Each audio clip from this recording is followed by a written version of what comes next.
Hi, Mary. Good Great to see you. Oh, thank you so much for having us to your lovely Houseboat studio. You bet. Welcome. Come on in. Okay, I'll follow you.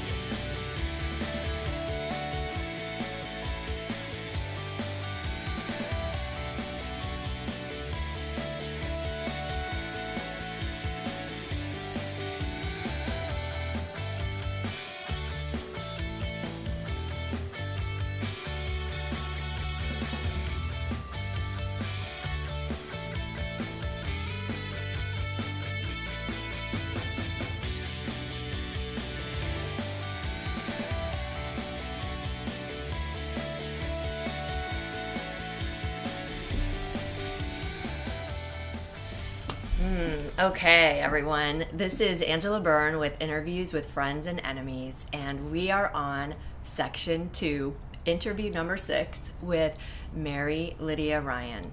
And we are here on her beautiful Houseboat studio.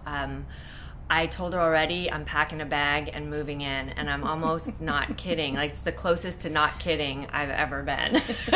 But I'm very excited to talk with Mary Lydia Ryan and excited for you to get to know her.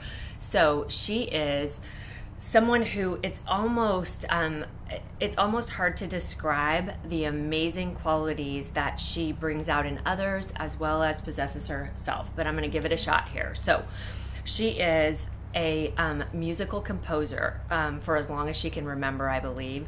She's got an extraordinary voice, and she brings out this beauty, uniqueness, and magic in people who she coaches in their own musical endeavors. That's the best way that I can describe it. However, later on you'll be able to find out where to hear Mary Lydia's music, where to find her should you want to find her, and I'm sure you will. And for now, we are going to get to know more about the person, the woman, who she is. So let's just dig right in. Thank you for that. Yeah. So we're going straight down or up, however you want to see it. So when you think about yourself, think about your life, and you think about personal versus professional, they don't have to be opposed, but when you think about personal, what would you say has been one of your greatest personal successes to date? So what I've learned is that very fine line between personal and professional, that split has almost kept me feeling split. Oh. And it's taken me, I feel like I'm going to... That's okay. It's a very That's emotional what this interview piece. is about. That's okay. It's taken years for me to realize, and I've had little glimpses along the way of, well, that doesn't feel good when I try to do just the professional. This is my professional persona, and this is who I want to market. And then there's my absolute authenticity that I don't always bring into my professional, yet I should be. And as I've been able to really recognize, I don't want to have that split in me. That has what's grounded me, and that's where I've been moving forward professionally as well as personally the last few years, and it feels so good. I feel authentic completely through and through. And it's been slow going for me to market myself in such a way.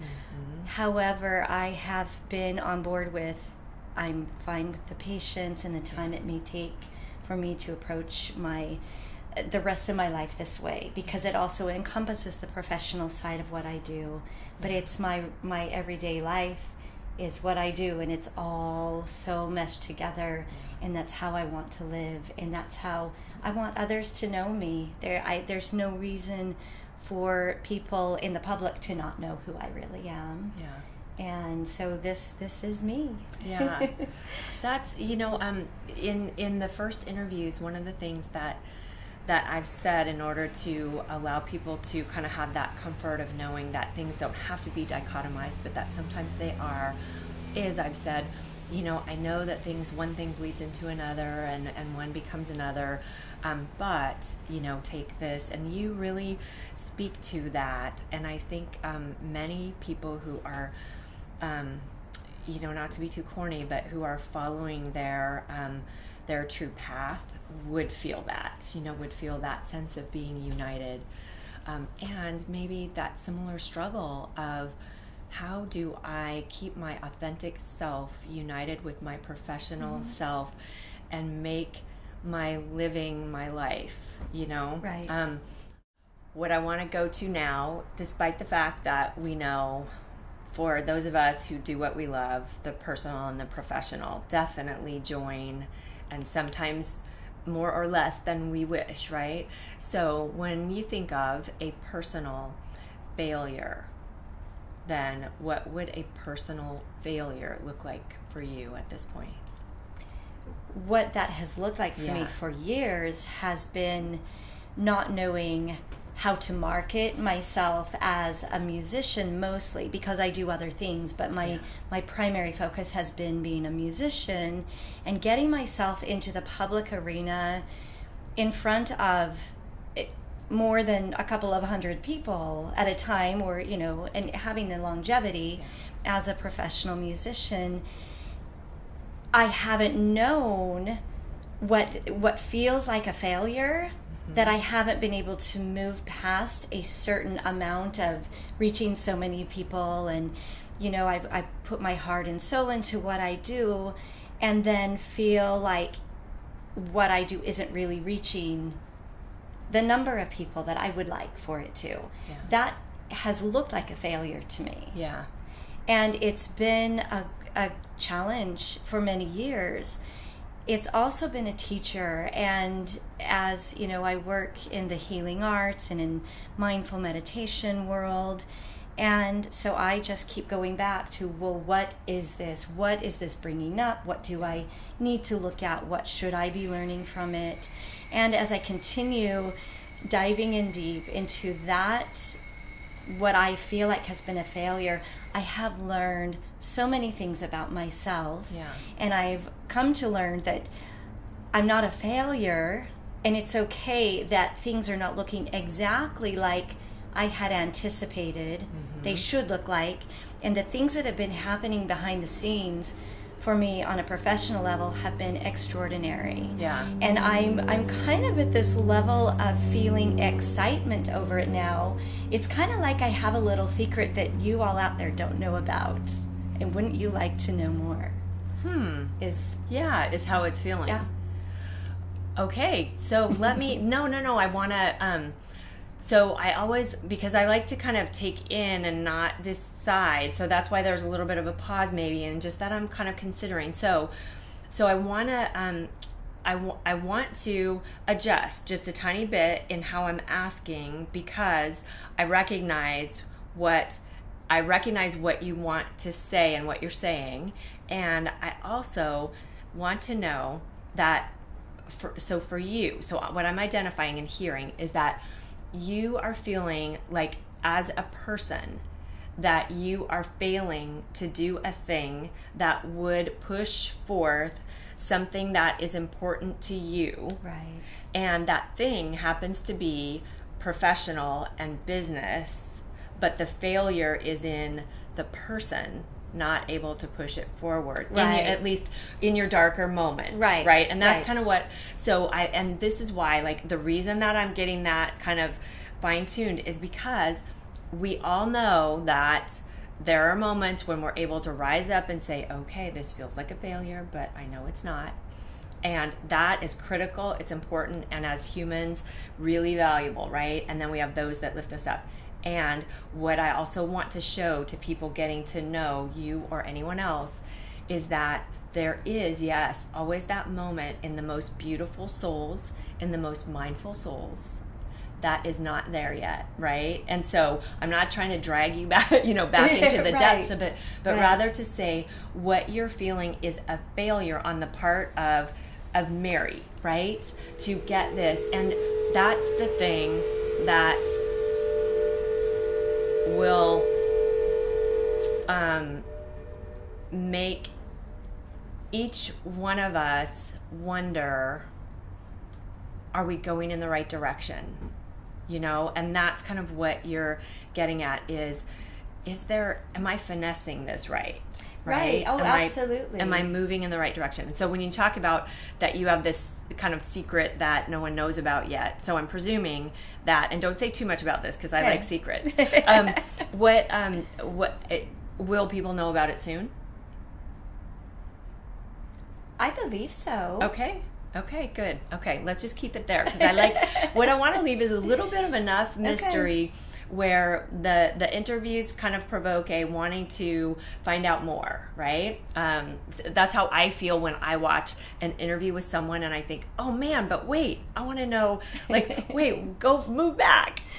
Okay, so now then we're moving into the professional part of the question, which again, so let's see, because this gives you some latitude and area to move. So for you professionally then, what would you say has been your most successful moment experience to date? I could go a couple of ways, or answer in a couple of different ways, because I've had really incredible opportunities presented to me. For instance, last fall I was invited on as musical host for the TED Talk Seattle at McCaw Hall, and that was beautiful. It was amazing. I was able to bring my music into, I was the interspersement, we're moving into the show, and I was able to play my music and sing, and then they put me in between segments, and that was a wonderful format for me to be in front of a lot of people in an absolutely beautiful hall, and also being in an opera hall, which is always, a delight for me because I love the opera so much, even though I wasn't involved in the opera that day. However, I've had moments such as that where my talent is recognized, and I've been brought in to really showcase what I do, and then that's one of those showcase successes that I've had. I also feel professionally I've had, I think, wonderful recognition for my piano playing, and I've been involved in solo piano organizations that are promoting each other and support each other. That's been a huge success for me professionally. It seemed like there was something I was going to also share with you, and I don't remember. That's okay. Specifically. And I think one thing to note is that by the time that we get to the place in our career where I know you are, and like places where I have been, there truly are so many successes that cherry picking one or two is kind of hard. And so I really appreciate you attempting to do that. And I think you did that very well. So if the one should come to you at an appropriate time, and I'd love to hear, but I think that sort of suggests the level and area in which you're operating, which is kind of good for people to get to know about you, and sort of I love hearing it. It's not at all surprising to me, but something I didn't know. So I love that I get to learn new things about people when I'm doing the interviews, of course. So in your professional world then, like as much as it can be sort of sectioned, and you did that well just then, what would be your biggest failure, specifically a failure in your professional world? It's more of a, it doesn't come naturally to me, so it adds to the failure as being able to promote myself. I'm not super technically savvy. I do okay, and I can fudge my way, but there are so many technical things that could really propel me and my career forward to such a larger format, and those are challenging for me. So I don't necessarily see them as a personal failure. However, they are very challenging for me to work through and get to where I want, this thing to happen or this thing to happen. If it's just a simple technological thing happening with my own equipment, that can set me back sometimes hours. And this is, you didn't specifically ask me about this, but what is so important to me is my family first. And I have so much time that I choose to spend with them and to not choose to be away from them. Yep. I think I worded that right. Yes, you did. I don't want to be so hung up on breaking through this technological stuff. If it hasn't worked, I've got to move on. I want to do this thing with my family that we've been looking forward to, be there present with them. So I just set that aside. Yeah. So I choose to do that. Like I said, I don't see it so much as a failure.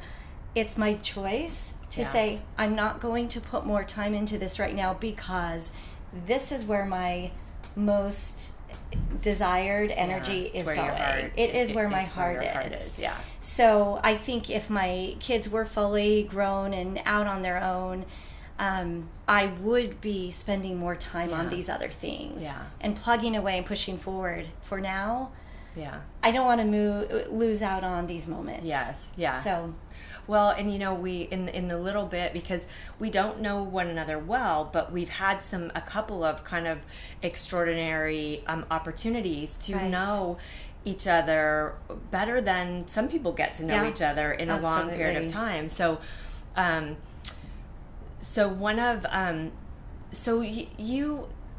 you're so connected in these ways that I think this question is going to be quite easy for you.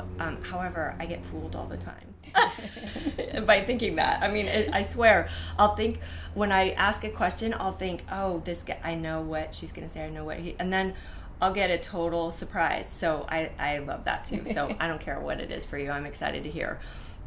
So right now, what is your relationship like with yourself right now? It's healthy. And it's taken a lot of work. Did you feel like there was a moment where it got to healthy? Like, were you aware of the, oh, ding ding, we're at healthy? Yeah, there was that moment, and then of course, then it's always the fine tuning and maintaining. And as the ebb and flow of life happens. And things come up, and I thought, well, gosh, I was so centered, and I was so in tune with myself, and wow, that really, sent me for a loop. But I continue to recover, and what I have found is that I don't have as many of the really low dips as I used to. I might have a couple of days where like, oh, none of this feels good. Yeah. And I've also learned how to nurture myself and take care of myself through those times. And so then I bounce back. And I also I could not mention that I have the most supportive partner in life. Oh. And because I have such a loving support, not only with my children, but with my partner, it makes such a difference as well. Yeah. I can spend the time I need to nurture. If I need to just take a couple of days off from the world, I have all the support that I need to do that. And I bounce right back, and I'm like, here I go. I'm ready to be completely on again. And so also being able to bring those types of supports into my life, I know that I have consciously worked very hard to do that, to surround yourself with the support that allows you to support yourself, and then you can move out back into the center of them, or the co-collaborating with them too. Okay. Good. I like it. I like hearing that. I think it's helpful, I think, for people to hear the ways in which we get to relationship with ourselves. And then, so the next couple of questions I really enjoy too. So what would make someone think of you as an enemy? Oh, no, you're going to ask me that one.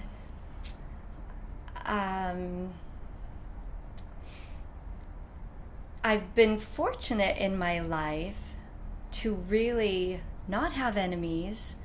I can think of situations that have arisen where it's not just about my beliefs, but my beliefs are in such a place where I generally really embrace people, despite where they're at in their belief set, in their life. And when I encounter people that may not be able to embrace all of it. Yeah. Those are the relationships that really clash with me, and that I seem to clash with, and seem to be the ones that want nothing to do with me. Yeah, like there's almost a repellent, like between. It is a repellent, and it happens so infrequently, and when it does, it's so blaringly like, what just happened? So it's interesting. Yeah. But yeah, it's a difference in how we, I think, maneuver through this world of so many individuals living in this space. Yeah. And, and I hope you don't mind my adding this. I kind of hope this would come up in the interview, and I want to talk about this because this household that I live in, this beautiful space that I didn't always live in, with the original people that live in this space, they embraced me and my children into this space. And that was your husband and his two kids. My husband and his two children. Yeah. And what I have learned here, these walls have been an amazing learning ground for me. Yeah, I bet. Because we have 6 total individuals that live here. We all are very, very, very different from each other. Yeah. We're all very eccentric, every single one of us. Emotional, we feel everything, but we are so different in how we feel and what we do. And even our cleanliness, level is so different across the board. And I remind myself continually, especially in my moments of thinking, I don't want to clean another dish because this isn't mine, but it's what I do because I'm one of the parents. And, I have my moments, and everyone can attest to that this doesn't feel good. However, I remind myself this is an opportunity for all of us to be successful living together in such close quarters. Yeah. In such a space that not many people could do this. Right. And I remind myself of that so often and think, if we can be an example, or if other clusters could do this and have a successful, all these individuals coming together, getting along, embracing each other and supporting each other despite our very blaring differences, we could have a wonderful, wonderful community. Right. Across the board. Yeah. And so I do my best to do my part so that despite our differences, I can still... Yeah. You can stay close and stay clustered, sort of. You can cluster and then move apart. Just like you were saying, when there's a moment that you're low, you may need to go away. That's not really, doesn't have to be away physically, right? But you may need to go away and take care of that. And so one of the things that I think we can each do when we are different from those around us is figure out ways to go away and take care. But it requires a sort of permission. It doesn't require it, but it's helpful if there's a permission granted by the other or others. And it's beautiful that people can provide that. Yes, absolutely. Yep. Jinx. No. I don't know. We don't have any Coke, but Coca-Cola. Okay, so then what would make someone consider you a friend? I do believe people feel my genuine interest. When I meet people, I like to engage, and I'm pretty open right off the bat. Meeting somebody new, I will engage with you, and I'm quite certain they can feel that. Yeah. And so they can feel like, oh, they're safe around me. Yeah. And I do make friends easily, and I think that's kind of the key. I like that exchange. I love connection. I'm fascinated by human connection. And people, no matter where they're at in their life and experience, I find it absolutely fascinating. Yeah. And and I'm sure, just like you're saying, they can feel that interest, right? The interest just in whoever it is that's there. I think they can feel that it's genuine. It's not just that... a prurient kind of interest. Right. Yeah. You're not a voyeur, sort of. Right. You're like, you're engaging. Yeah. Okay, good. I like that. All right. Okay, so now I get to ask you. This is so fun. So I get to ask you. You've made it through the super deep questions, right? And then I get to ask you. In your case, it's 21. So I always come up with sort of the number of questions, and then the questions that I want to ask each guest the morning of. And so I've got my questions for you. Okay. And your job is to give as close as you can to one-word answers. Okay. So it kind of gives a snappy little fun twist to the depth that we just resided in. Okay. And I have to use my little notebook because I cannot remember 21 questions. So thank you very much. I think that's fair. Thank you. See, you're my friend already. No. Okay. So if there were, oh, I love this one. I sometimes am so excited by myself and the questions. If there were only one song written about your life, what would you call it?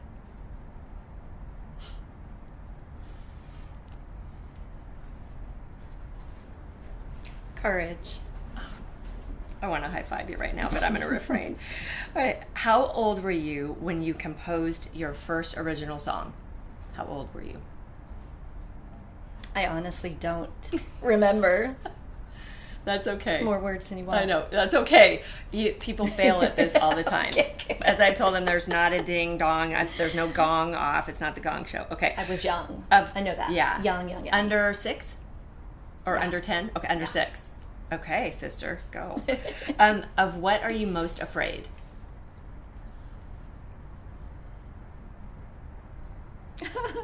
Myself. That's a good one. Oh, hallelujah. Okay. Who makes you laugh the most? That's a hard one.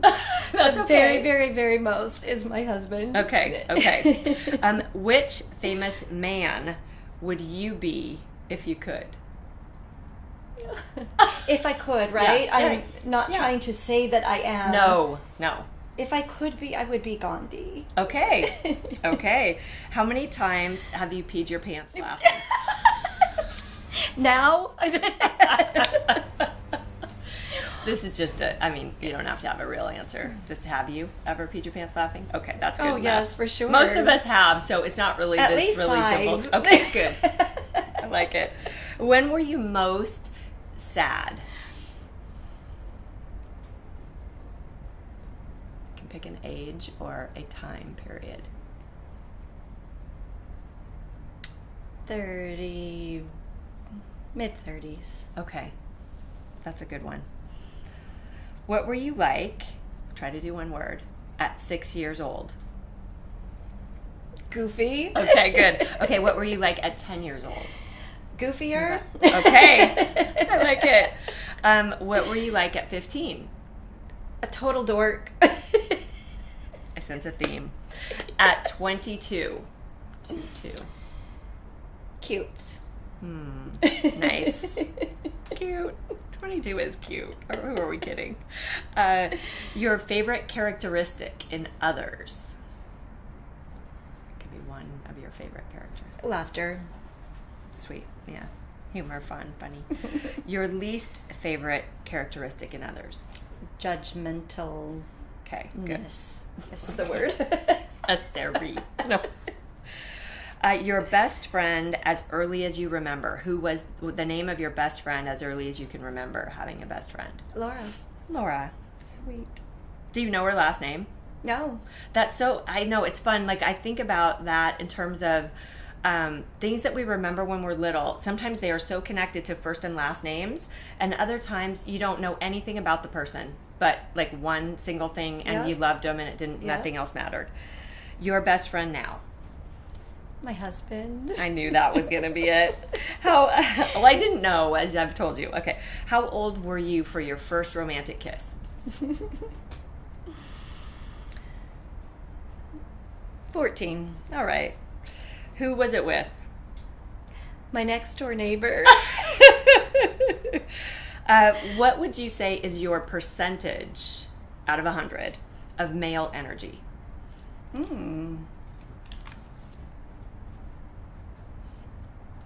40 to 50.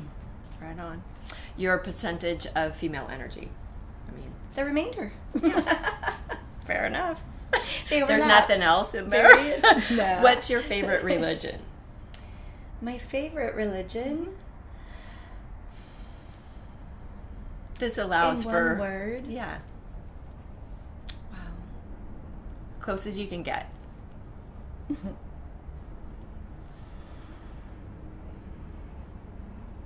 Belief in a higher power. Okay. What's your favorite flavor? Strawberry. Sweet. Okay. Little high five. You did it. Okay. So now we are going to proceed to, again, another little favorite of mine. This is our drink ritual. And this is where we get to know a little bit about you in a little bit of a different way. So we get to know what is one of your favorite drinks and why. So first, what I think that I'm going to do this time is ask you what it is. So what is it? We're having Yorkshire Gold tea. Ooh, yum. Okay, and is it prepared in any certain special way? It doesn't have to be. I'm just checking with the history and meaning for you.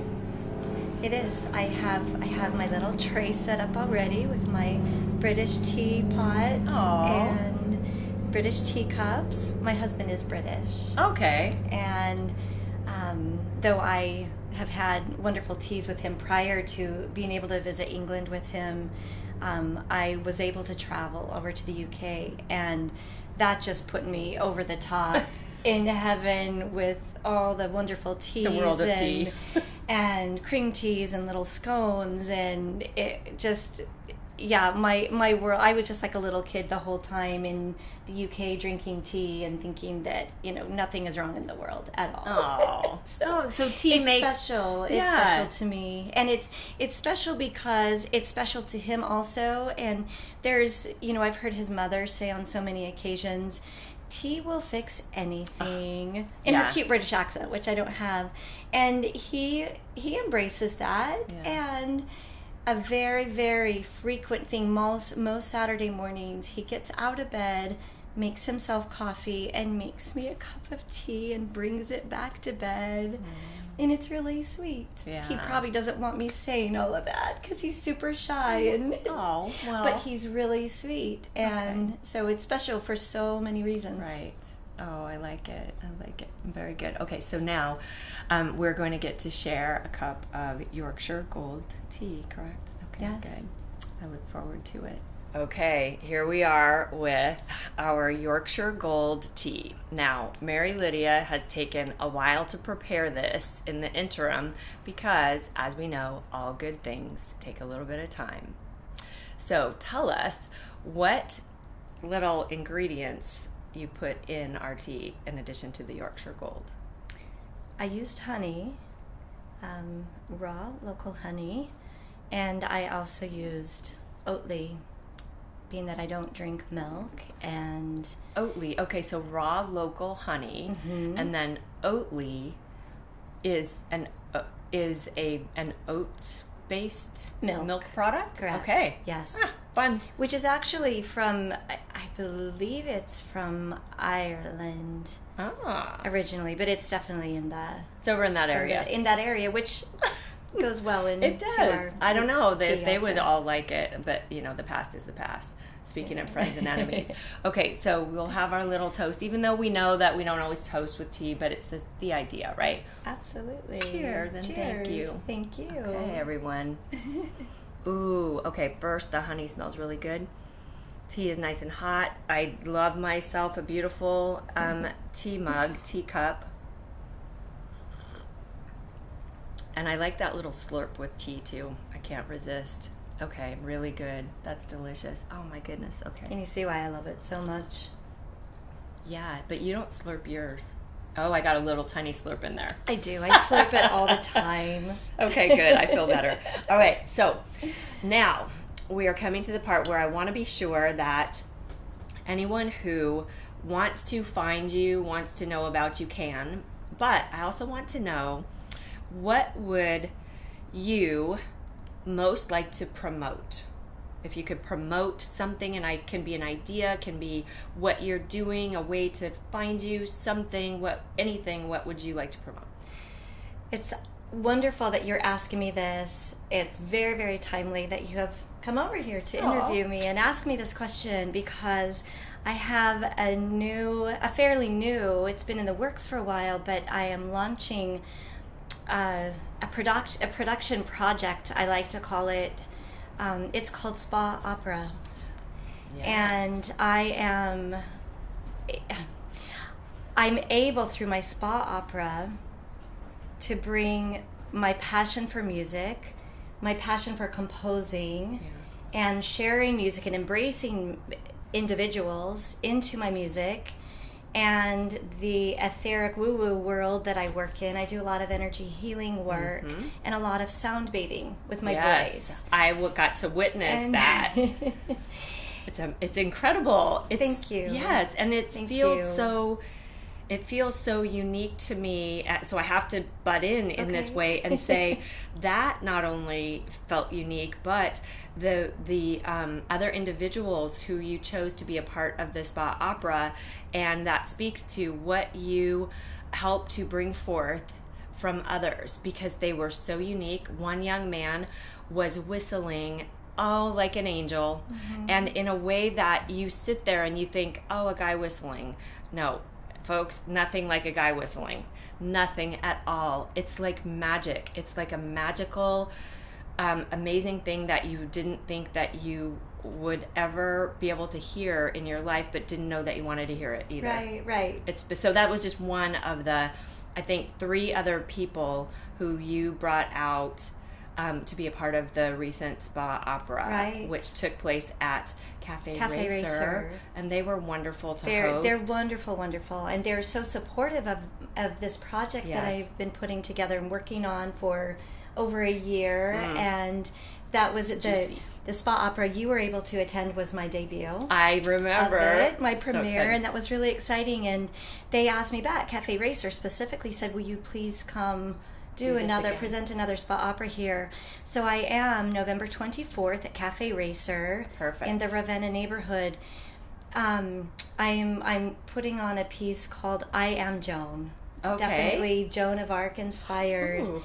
And how could people get a ticket, or how do they get their way to see you? So the event link isn't so much online yet. They will be hopefully by, I think, late September. Okay. But anybody can visit my website. Okay, perfect. What is that? Which is www.IamMaryLydiaRyan.com. Perfect. And no spaces in between Mary Lydia Correct. Ryan.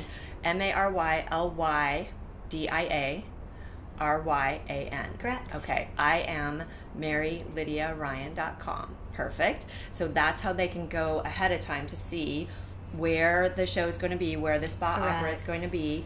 And Cafe Racer in the beautiful Ravenna, Roosevelt area near the U District, for people who don't know Cafe Racer, but it's got quite a history in Seattle, so I'm sure lots of people do know.